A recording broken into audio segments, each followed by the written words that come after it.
হযরত জাবির রাদিয়াল্লাহু তাআলা আনহু হতে বর্ণিত। তিনি বলেন, রাসূলুল্লাহ সাল্লাল্লাহু আলাইহি ওয়াসাল্লাম তাঁর কিছু সাহাবীগণের কাছে এলেন। তাদেরকে তিনি সূরা আর রহমানের শুরু হতে শেষ পর্যন্ত তিলাওয়াত করে শুনালেন। সাহাবীগণ চুপ হয়ে শুনলেন। তারপর তিনি সাল্লাল্লাহু আলাইহি ওয়াসাল্লাম বললেন, এই সূরাটি আমি লায়লাতুল জিন্নি অর্থাৎ জিনদের সাথে দেখা হবার রাতে জিনদের পড়ে শুনিয়েছি।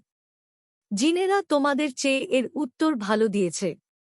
আমি যখনই ফাবি আইজি আলাই রব্বিকুমা তুকাজ্জিবান অর্থাৎ তোমরা তোমাদের প্রতিপালকের কোন কোন নিয়ামতকে অস্বীকার করবে পর্যন্ত পৌঁছেছি, তখনই উত্তরে তারা বলে উঠেছে, লা বিশাইন মিন নিমাতিকা রব্বানা নুকাজ্জিবু ফালাকাল হামদ অর্থাৎ হে আমাদের রব, আমরা তোমার কোনো নিয়ামতকে অস্বীকার করি না, তোমারই সব প্রশংসা। তিরমিজি ৩২৯১, সহিহ আল জামি ৫১৩৮, মিশকাতুল মাসাবিহ ৮৬১। হাদিসের মান হাসান।